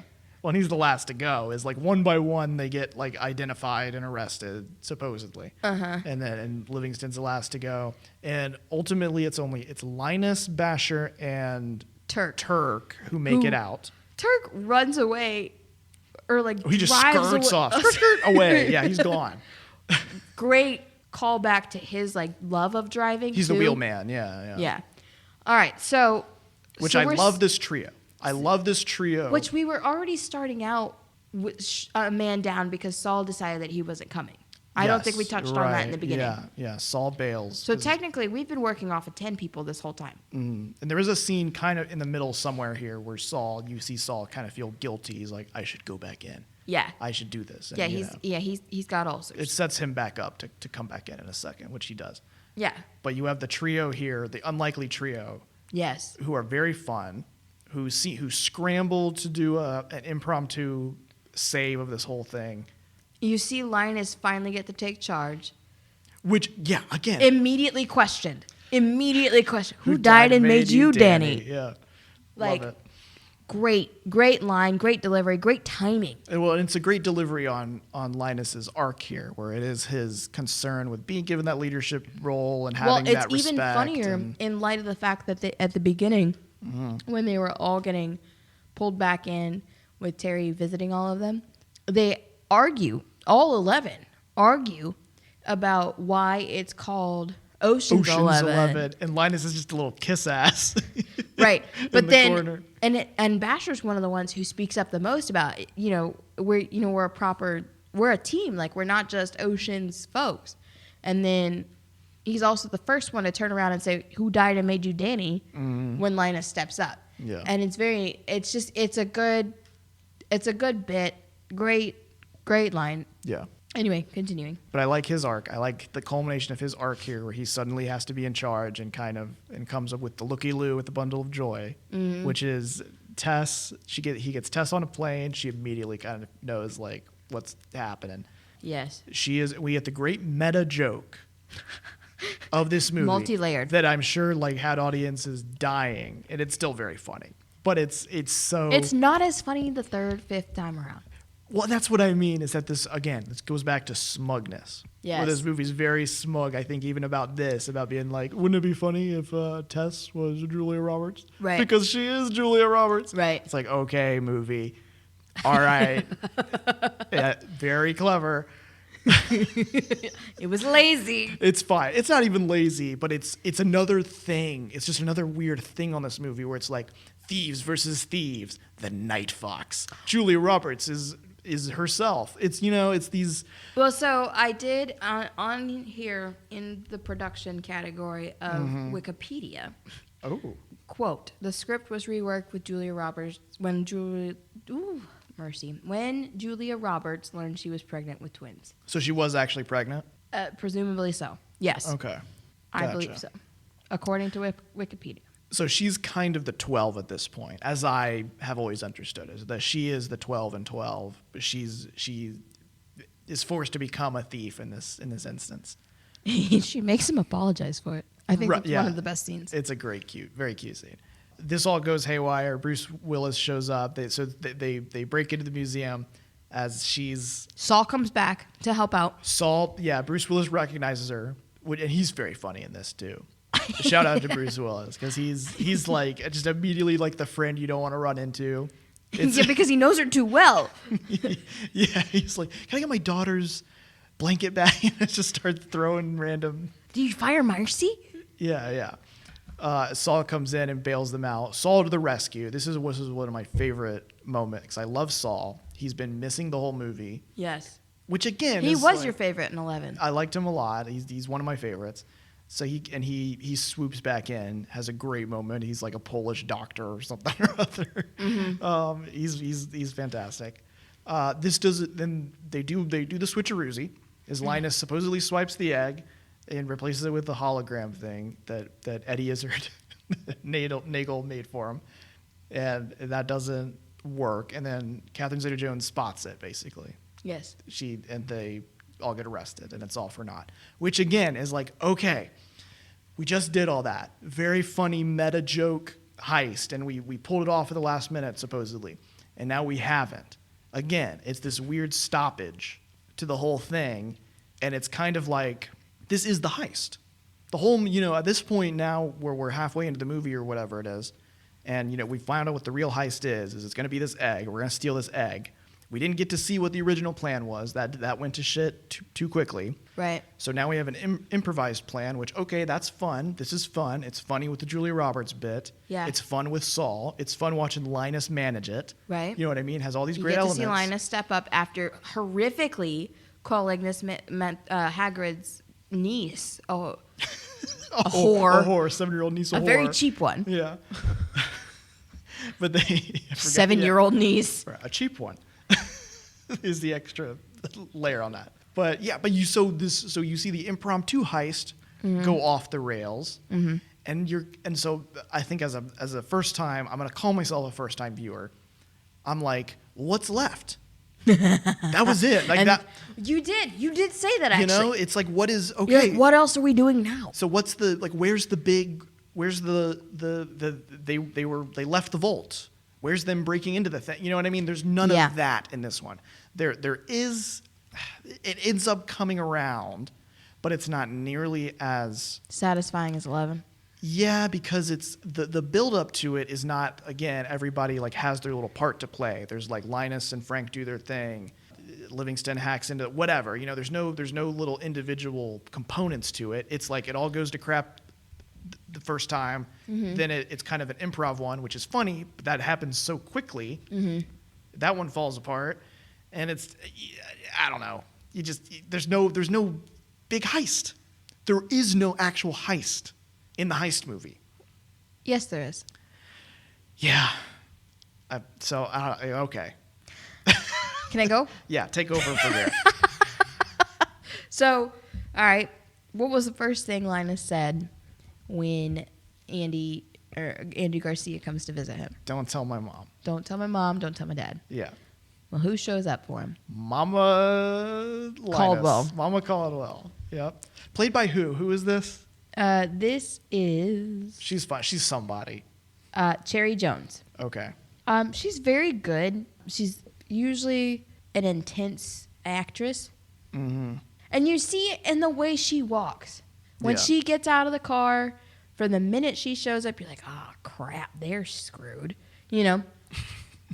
You just know. Some of the more notable things that she has done. Mm-hmm. She was in The Perfect Storm, The Village, Horse Whisperer was in '98. She's in New Year's Eve, Okay. Whiskey Tango Foxtrot, which Big I do character actress, it Yes. sounds like. Yeah. Yes. So, but she plays this hard ass FBI agent for all the smugness that Catherine Zeta-Jones gave Rusty Yeah. in the hotel room of you didn't steal anything. It's not like you stole anything. Well, we'll all go back in time for a second here because it's important to talk about about Isabel's tendencies here. I guess is like the only reason she even catches them. She forged the is like documentation. She forges her own authorization basically to go and pull off this sting in Rome. Yes. Which alludes to the fact to your kind of big thematic, I think, mission statement of that there is an inherent love of the game with these people. There's an inherent addiction to Obsessive personalities. All of them. to criminal activity. I don't know, just thievery. Yeah. Just being suspicious. So Mama Caldwell walks in and goes, there seems to be some... Oh, shoot. Let me see if I can get my southern accent. There you go, yeah. There we go. She seems to be some irregularities with your... I can't do it. I can't do it on command, I guess. With your paperwork. Mm. And there's a little bit of a smirk to her when she does that, which is great. Fantastic. Mm. And so then she picks out Linus. Oh, there it is. She picks out Linus. Linus. Well, and he looks like a kid caught by his He's just mother. Just picking like at his fingernails. His whole posture, again, just kid brother. Fantastic performance. Yeah, no, great from Damon. Because that's somebody at this point who had a big enough name to where he could have played a little bit more. He's always been one of the. He's a committed. Yes, and he stepped into his chameleon quality there because he does have it. Mm-hmm. So Mom comes in. The other thing is that you remember You don't even know she's Mom. Is at first she does just seem like a hard ass FBI lady or whatever, or Interpol person, whatever. The heist is them getting them out of prison too. That's what I'm trying to. I'm getting at. Yeah. But so remember who stole the egg first? Lamarck. Mm-hmm. You find out from Isabel in one of her I don't think it was the lecture. I think it was in just a random scene. It's when she's trying to get the authorization to go to Rome. Lamarck stole it first. Right. He had to give it back because his wife demanded that he give it back. Mm-hmm. How would she know that? Well, she doesn't know Lamarck is her I guess she doesn't. father later. That's true. That is true. She doesn't. She knows Lamarck, but she does not. She knows obviously physically who her father is, but again, he was never photographed. Lamarck as a thief was never photographed. Right. Is what they do say that. But the egg coming back is for Lamarck specifically because we see Rusty deliver it at the very end in the backpack. Yes. In the backpack reveal, we see Rusty deliver it. So Mom comes, gets him out, and then you have the fantastic scene of everybody getting the cut of every single person, which is, you did mention this while we were watching it, the leaving the prison is the opposite of the Bellagio fountain scene. Yeah, it's this inverse where like that one was they all like left the fountain one at a time. It was the sense of pride and accomplishment. They each had a little moment. This one is like it's painted anyway. It leads you to believe that it's this moment of defeat. Right. And I also like that Isabel's included in this little montage is that there's a moment where like it zooms in on her and she is also being escorted away because she has also been not only has she also been defeated, she is in the same class as them. Yeah, she's been complicit almost. But it ropes her into like she is again also a thief. Yes. She's no better than them. No. It aligns her as a character. She does not have the moral high ground because she crossed lines to get where she is to get them. Yeah. But this is still... Which is, I think that's just talking about production, very clever visual 100%. Language of how they communicate that. Yes. But this is still a ruse for Night Fox because the whole thing is just a slap in the face to him. Yeah. More by Lamarck. More so a Gibbs smack in the back of the head to Denozo. Get it together, kid. Yeah. So that's the heist. The heist was never a thing. It was never the money because we knew that was going to be taken care of. Mm-hmm. Well, I guess as a first-time watcher, you don't know. But, like, it seems as though it will be taken care of. because we're not going for money. Right. The actual thing was to play the game and teach. I keep wanting to call him Lamarck. Teach Talor the love of the game. And I don't think, unless you understand the love of the game or understand that they're trying to teach you that there's a love of the game, 12 does not land well.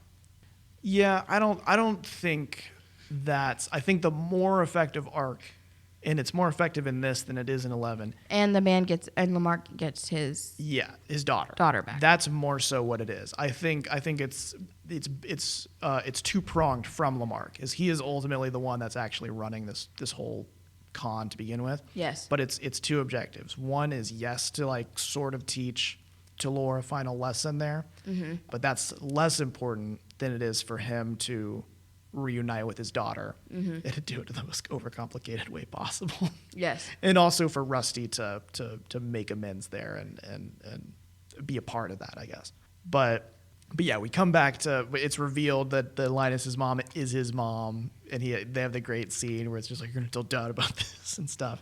Which I guess it was this one I was reading that Peter Fonda did have a scene. I thought it was the first one. Apparently it was this one where Peter Fonda had a deleted scene as Daddy Caldwell, and he did not make it. He doesn't end up actually being Bobby Caldwell either. No, yeah. So I guess it's 13 where he finally shows up, and I can't remember who it is that plays him, but I guess we'll get to it then. It's like I keep waiting for that reveal. I like the idea of Bobby Caldwell as a presence looming over this. He is.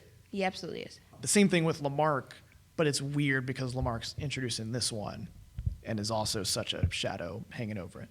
And so I guess at some point it's revealed. So Danny and Tess go and kind of surprise Talor, who shows up supposedly with the egg, and he's like, "You have guests, Bob," and he's like, "Guests."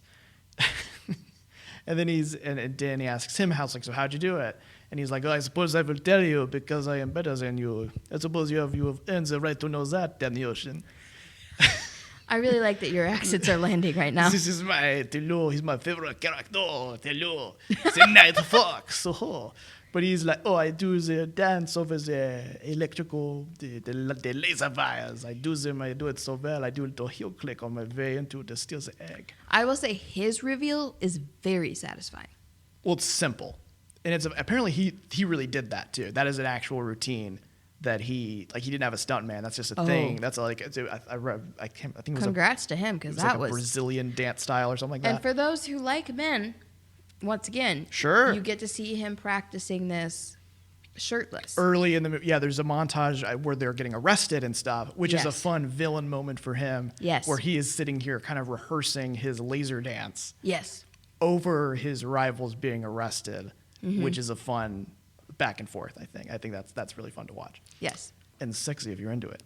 But it didn't happen. He did not steal the real egg. Danny's like, "You didn't do it. You stole a replica." He's like, "I stole a replica." Yeah. I stole a sucker blue. I stole a replica. The absolute fallout that is all over his face when he realizes that. Yeah. Because talk about performance. To talk about great all of the smugness that comes through, this is where Danny could have been way more smug.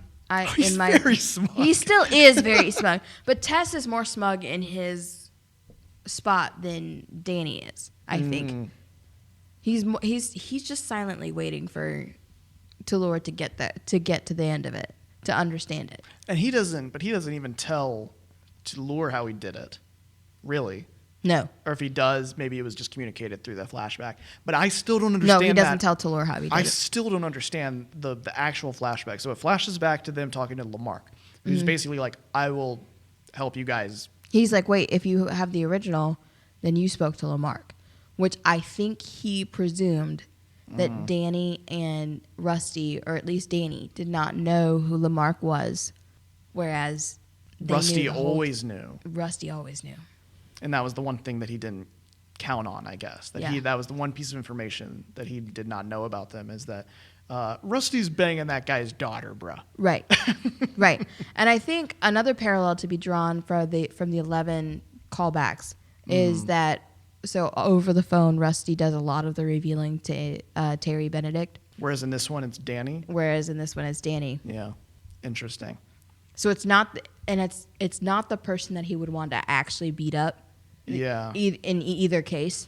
Yeah. It's the intermediary revenge type thing. That bromance, man, it's strong. It is. It's stronger in this one, I think. Like you talked about is. a lot in the first one, but I think it's stronger in this one because they have those little moments where like Danny's like, I just can't stop, man. I go into a place and I immediately start thinking. And, like Rusty just walks off, and we talked about it, the scene where Danny gets up too early and Rusty's just talking at him about his problems. Just little moments like that where they're not really listening. They're listening to each other. And they have glasses of red wine, and they're like.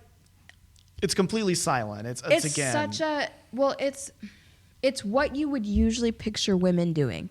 What is usually depicted as no, for real, because You're right, yeah. Rusty's in his bathrobe, Yeah. and Danny's there in the suit ready to go, and they're holding wine glasses and watching TV. But it's met with this masculine energy of not knowing quite how to talk about things, right? And all you really need is the guy that he's there. You just He's need, there. You He's just around. need your best pal to listen to you, And that's it. But that's also what women want. Right. I just need my best pal to listen to me. Put that out and there. get also just as mad that he's mean-spirited as I am. You tell the listener actually. Tell them how to manage I these. get so excited about this. It's nuts. The therapizing of the whole thing. But I still don't understand the heist. This is the thing. It comes down to this: is that like a random dude has the backpack. Isabel, in the same way that Tess was the heist in the first one, Sure. Isabel is the heist in this one. Correct. Love That's it. Their debts are paid. But how did they get the egg? I don't understand. Well, they have this whole flashback at this point now. Oh, where- the actually getting of the egg? Yeah. Oh, fine. So they flashback backpack. Say it again. Backpack. No, flashback backpack. Flashback backpack. Say it fast. Backpack flashback. Great. We'll cut that out. No, please. that's the title of the episode. Backpack flashback. Yeah, In yeah. the same way that the first episode is now Barney Barney Rubble Rubble Trouble. Yes. So we do the backpack flashback. Yes. I can't say it too Great. fast right now. No, it's ruined. Yeah. It's ruined. The whole ruse of the egg itself moving is a ruse to keep the original safe. Because when we are first introduced to the egg itself, Yeah. they talk about how there are many replicas. Sometimes the real one might not even be on display. The real one is usually not on display because the replicas are so good, number one. And then number two, that it is like one of the most sought after things because Lamarck stole it way back. Right. And so they have now had to heighten security. Lamarck knew somehow in movie magic, Lamarck knows about where the original is, presumably just because of his connections and who he is. Sure. He tells them how to get the original. He does not tell Talor how to get the original. So Talor's just the entire time going after a replica. Yes. Always was. Yes. That was what was actually in the thing. Yes. And so the real one is just being moved by some random guys. Yes, and you see in the earpieces that it is a coordinated thing but it's meant to be less flashy than the production of the moving of the replica. Oh. Do you see what I mean? So it's just a bunch of streetwear dudes who are moving like this priceless artifact in broad daylight. Almost Yes. Because that would be more inconspicuous or conspicuous. Yes, because they anticipate being robbed. Interesting. The security of the egg So itself. that's literally all it was. Yes. Was just some four guys on a train carrying it in a backpack. Right. They knew what the model of backpack. That's it. Yes. Wow. Yes. Holy shit. Yes. Fuck. Isn't that better now that you know that? Yes. But I had to explain it, Yeah. See, which takes away from the fun of this movie. It's because you expect it to be more complicated, I guess, than that. It's like now, my first reaction, just like you heard, is like, wow. But now I'm like, well, that's boring. Yeah. That's just some guys on the street. They just pulled a regular old Linus swap on it. But this is what I mean when I say that this thing is layered. I said that earlier in the first half. Yes, I guess that's the thing is that I like. You have to track all of the layers the whole time. So this one is much more cerebral in that way. It's the inverse of the issue I had with the first one, which isn't really an issue. But my issue with the first one was like that, yeah, there's like a little emotional romance arc that is really like the heart of the movie, but that's really not why you're watching it. It's the fun. It's more of like the fun of the heist. This one, it's more character based. I'm more invested in Rusty. I'm more invested in Isabel. I'm even more invested in Linus. Right. And just laughing along with these characters than I am having fun with the heist part of it. Yes. You know? And that's what takes away. That's probably the biggest pull for the low rating on this one. Yeah. Is that you expect from 11 and how fun that was to, you know, and in the Do it again. In the same way that you enjoyed rooting for the 11 because Terry Benedict was so bad. Yeah. There's not a proper villain in this one. Yeah, Toulour is fun. He's very smug. He's annoyingly smug. Yeah, but he's not an actual villain for real. Yeah, like all of his stuff even is off screen until the last second. Again, you know, along with the heroes, their stuff largely being off screen. It's the fun stuff, the stuff you liked about the first one that you were there to watch, all kind of happens off screen or Yes. in flashbacks. Yes. Which is, by the time it happens, it's too little too late, I guess. Yes. But Because you're already frustrated and you're confused. And as a villain, Toulour is a little bit more Likeable and fun, and you know he's no better or worse to me than the 11 is. He's also, again, which I don't think the lesson to be taught to him is the love of the game. I think he loves the game more than anything. I think he knows that. I don't think, but I do. I think he's just bored. He does need to. I don't think he loves the game that much. I think he's just bored. He does need to learn honor. Absolutely. About the rule number 1. That is the real lesson he needs to learn. But that's really it. Other than that, he does just love. I just love stealing stuff. Yeah. Yeah. And I think at the end they try to remind you that this is meant to be a fun movie, and you know you like these characters because they're fun. Yeah. With the poker game. Which is cheesy. I think that's yeah. compared to like the subtle beauty Of the fountain scene. Where it's I don't even know if I call it subtle, but just it magical. was a masterpiece. Yeah, where it lets you soak. It's a beautiful painting. It's a beautiful still. It's a beautiful scene in general as a moving scene because you have the sound of I can't Claire say de it. Lune. Claire de Lune. Claire de Lune. Yeah, Yes, yeah. I was like I can't remember it right off the top of my head, but you have that Claire de Lune playing, the fountain going in the way that it goes beautifully. Each of them walks Each away. of them, They take it in. the single file walk away. Yeah, the little nods between like Ruben and Linus and all this, you know. Yeah. We've come a long way, guy. Whatever. It communicates all of that. It's such a beautiful build to a wonderful climax. Great. Those fountains are just erupting, aren't they? It's so nice that Yeah. the subtleties of this one. Compared to this one, where it's like we booked a party room and we're all meeting there, we're all hanging out, and didn't we do it? Great, didn't we pay him off? Okay, Yeah. like all right, Yeah, okay. but it comes back to again. No, I like that Catherine Zeta-Jones is. I like that it ends. I like that it ends on the freeze frame of her, Yes. like having fun and smiling, and it's Yes. this weird blurry freeze frame of her, Yes, which is such a contrast to how kind of ice bitch she's been the whole rest of the movie. You know what I Right. mean? Which, don't get me wrong, big We fan love of a that good as ice well. bitch. Love it. every time. She's great. Which I hate that she and Julia Roberts hate each other. I guess that's why I like this movie is her. Yeah, no, she's the best part of it. I like her and I like Toulour. If you look at it as a flip of like where she's the main character, and it's like, what if you did Ocean's 11, but you were a detective trying to beat the 11? Yeah, they're just the supporting characters to her. It's fun. It's a fun from that angle, but that's not really the angle the movie does. And that's not where you go into watching it.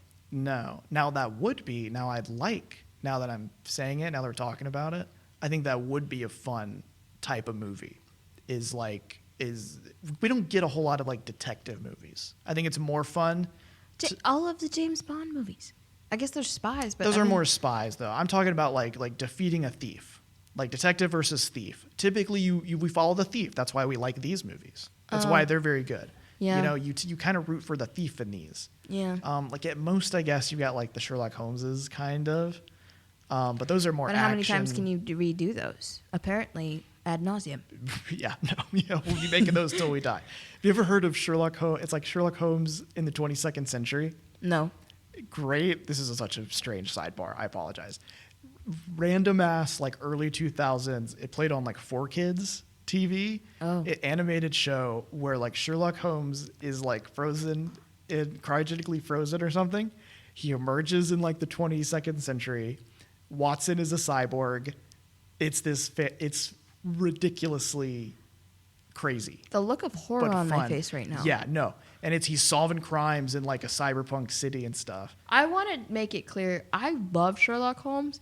I read all of the books. Sure, yeah, Growing yeah, up, I like. It was core memory to check them out of the library and then be like, and have the librarian be like, "Oh, you're reading these again?" And I'm like, "What else am I gonna read?" Like, okay, Belle. Yeah. If you like it so no. much, it's yours. yeah. I mean, Yeah. I did buy them. Sure. But you know no, I don't want the 22nd century one. It's good. Okay. It's interesting. I don't know if I trust that, but okay. It's a very weird show. But anyway, my point is like we don't get a whole lot of like the detective is the main hero. No, you usually get it in shows like CSI and CIS. But even that, you're dealing with murderers. Blue You're Bloods. not dealing with thieves. There's not like a thief. Oh, yeah, true. I guess you get White Collar if you ever watched White Collar. I didn't get really into it. I've probably watched the first season back when it was like airing in like 2010 or Yeah, I whatever. think I got through a little bit of it, but not a lot. Like that's kind of close to it. But even then, like one of them is like the main guy is a con man who's helping the police. Yeah. Is the premise of that one. Well, that's Matt Bomer. Matt Bomer. Yep. He's great. Fantastic in Magic Mike. Oh, is he in there? Mm-hmm. Interesting. I bet he couldn't do a laser dance. He could not do a laser dance like me. He's a night fox. Ick. He is no Matt Bomer's character in White Collar is no match for me. I am better than him. I challenge him. I challenge every fictional thief to a thief off. Hey, I am the night fox. Hey. Ooh. He's great.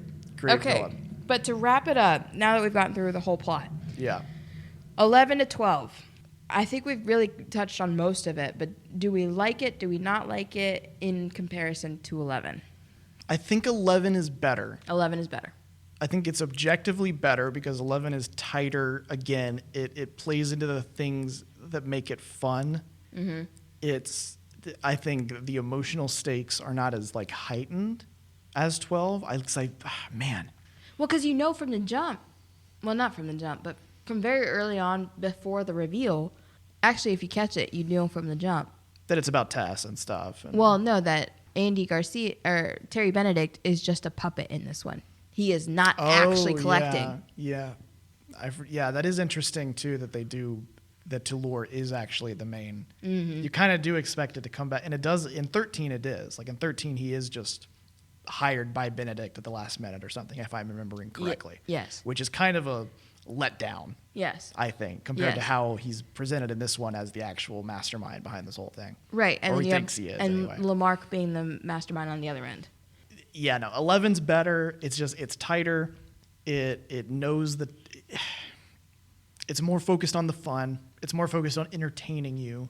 This one, I think, is more focused on outwitting you Yes. and outsmarting you. It's That's a really like- great way of putting it. Yeah. Yeah, it's again smug. I think you nailed it with that first description of it. This movie is very smug. Yes. From its jokes, which are funny. Again, I do think this is funnier. It is funnier. This one is more laugh out loud funnier. But I think that's because it kind of like Well, because you have all of the established characters. You don't have anything really. You're only introduced to Isabel and Toulour. Everybody else, you know. yeah. So there's not as much time spent. You get to know Tess a little bit more too. Yes. But then I think they do that pretty efficiently with like we kind of said her opening scene and stuff. Yes. But yeah, no, there's not. Well, I don't know about that though, because I would disagree that there's a lot of background stuff in this one that also weighs it down. It's like you got to remember stuff about Lamarck.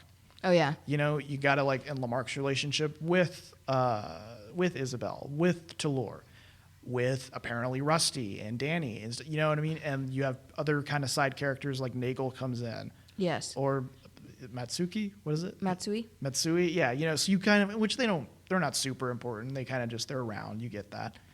They're like Bruiser. Bruiser shows up. Bruiser shows back up. We love him. Which I think that's a very subtle, funny scene where he's all dressed super professionally. I really like the shot to the reveal of him because I genuinely forgot who it is. And I was like, who has that hand tattoo? I know that hand tattoo. Right, yeah, great bit.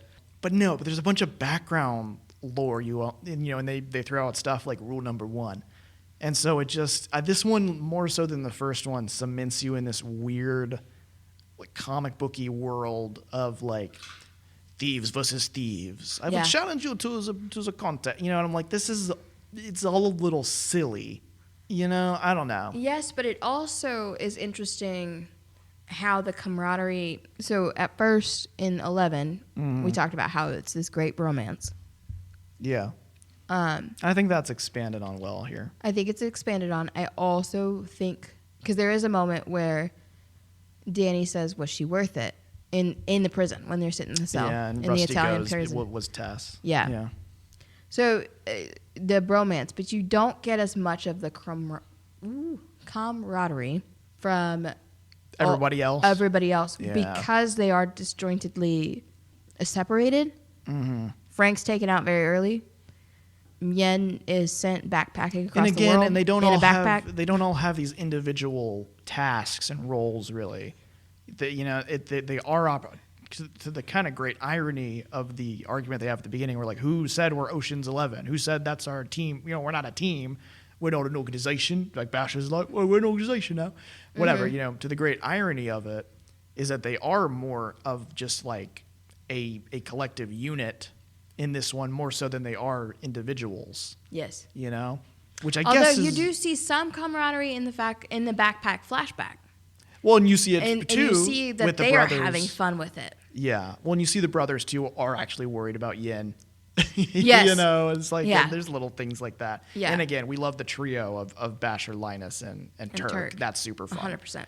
And Saul comes in too. So there's elements of camaraderie with everybody. But it's not as nicely served to you as it is in 11. No. And I think 13 is the one that really delivers on it. Oh, 13, 100%. But we will get to 13 when we get to give 13 the space it deserves. Sure. 13, I think, is just a great revenge story. And we love a good revenge story. This one is more, I think it's a better romance. Enemies to lovers. Yeah, I think this one's a very satisfying romance, but I don't think is it lovers to enemies to lovers? Yeah, I would say. They don't start out as enemies. No. They start out as lovers. Mm-hmm. But isn't that how it goes? Fine line between hate and love, I guess. The opposite of love, indifference. And I am not indifferent to anybody who thinks I am not a better thief than they are. So that must be, and I love Danny Ocean. I love him. He challenges me so well. I think he's going to not like that. Yeah, I don't think he would say that. I am the Night Fox. I do the dance. Do the dance? I do a little dance. Make a little love? Oh, yes, I do. Generally, just get down tonight. I get down tonight in my castle. Oh, R.I.P. Matthew Perry. Oh, wait, does he sing that? He says that in Friends. He says, well, I think. Oh, that's right. Yeah, what are we gonna do or whatever? Yeah. Just wanted to do a little dance, make a little love, and Probably generally just get down tonight. Probably get down tonight. Yeah, that's right. Yeah, I remember. We are really just full of random quotes at this point. We're referencing. You guys ever heard of Sherlock Holmes in the 22nd century? Worst thing. Really left field references today, folks. We don't feel well. Anyway. But yeah, no, I don't know. I think this one's good. I think it's a little, again, I think this one is more focused on outsmarting you than it is entertaining you. But I like the romantic element in this one a lot more. I do like that I was able to write a note page called 11 Callbacks and have several of those. Sure. I did appreciate that. There's a lot of good there's more parallels than I thought there would be, because I think, again, the scale of this one is a lot smaller than the first one, where it goes back to like, we're stealing a house versus stealing a casino. We're stealing an egg versus stealing a casino. You know what I mean? It's just like, okay. Maybe we just don't know like the significance of a coronation egg. Maybe that's just part of our problem. They're very expensive. Very, or as artifacts, I'm sure. But still, it's we like, do get a really cool holograph. I don't know about really cool. It's 2004 CGI technology. It's not super great. It's fine. It gets away with it. Okay. But, at least it's full color as opposed to Star Wars. Right, a blue is just a blue thing. Yeah. Right, sure. That's true. I You reference know what? Star Wars too. Now that you say it, it is odd that Star Wars is such an advanced culture and their holograms are only ever blue. Interesting observation. Now that you say that. They can't afford color. They haven't invented Technicolor. Yeah. It's Star Wars. So plot. Do you want to rate these? Plot. Sure. Out of 5. Out of 5? I mean, I'll give this one a 3, because I think the actual plot that is the romance plot is very well done, but it loses 2 points for the heist. I just think the heist is not very interesting. It's not as fun, and it's harder to follow. It's more hard to follow than it deserves to be. As a first-time viewer, I would give it a 3. As a rewatcher, 4. Okay. And then production? Production, I would say 4, because I think there's I would have liked some more like cool shots of Europe. I think for having gone to Europe. Oh, that's true, because they did shoot in Europe. Yeah, compared to like 11, where like we get these beautiful shots of Vegas. That's true. It did sell Vegas to us. They really have these.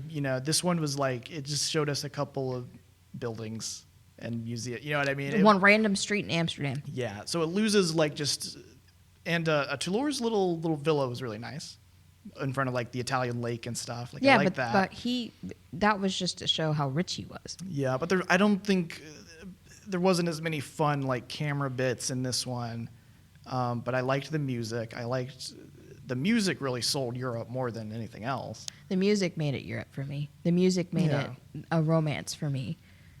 Yeah, again, the little piccolo. It feels, and again, that goes back into the thing that I really like about it, is that it does, as a production, I think, get that sense of like European romance pretty well. Right, so for me it's a 4 for production as well. And finally, performance. I mean, I'll give it a 5. Everyone's doing good. There's not like a bad performance here. Like even though I think it is the weakest of these, like they're all still committed. Oh yeah, they're all still in. The ability, even though it's a ha-ha meta joke, the ability to go right, yeah, for her to play not herself, playing herself. Yeah. Yeah. Yeah. Very funny. Yeah. And we love Catherine Zeta-Jones. She's great in this. Yeah. Again, I didn't remember. Ice Queen, man. Love her. Fun chemistry with Pitt, who also does a really nice. There was a moment where I had a thought, and I think it was in the room when it was just the two of them, and he had like gotten everybody out. Mm-hmm. I was like, man, could she have been his Angelina Jolie? What do you mean? Could she have done Mr. and Mrs. Smith with him, and then he'd have fallen in love with, you know what I mean? Interesting. Because it was that level of chemistry for me. Right. Yeah, I can see that. I had that conscious thought. Yeah. So yeah, I would also give 5 out of 5 for. I defaulted. She didn't. One look and I'm done. Yeah, she's with Michael Douglas. Really? Yeah, isn't that crazy? Isn't that like just a strange couple? It's a weird thing. Yeah. That's weird. I get it though. For him or for her? Sure.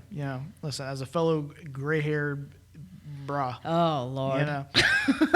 Giving me hope. Clooney, Douglas, all these guys, they give me hope. Yeah. But yeah, no, I would like 5 for performance. I think they're all knocking it out of the park. Yeah. Absolutely. For what it is. I think 11 and 13 are both better. This is a weird middle child of a movie, but as a whole. A necessary bridge. Yes. Because I think at the very least it does establish, like I said, the characters as a unit, as a team, as Ocean's 11. It does also tie in a bow nicely the end of the issues with Terry Benedict. Yeah, it wraps up his half of the whole conflict and stuff. Yes, it makes it so when he comes in as the 13, in 13. It makes that a little more believable that, like, okay, we've crossed that bridge. Yeah, because we paid our debt. We're good. Yeah.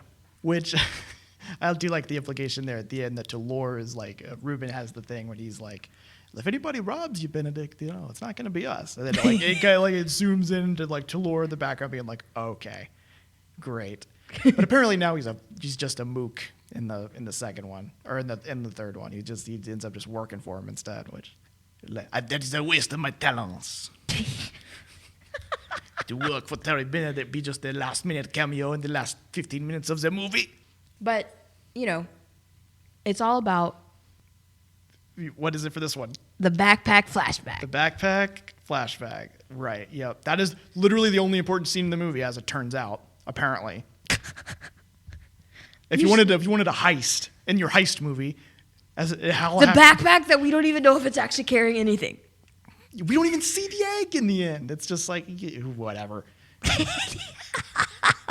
The romance is good, whatever.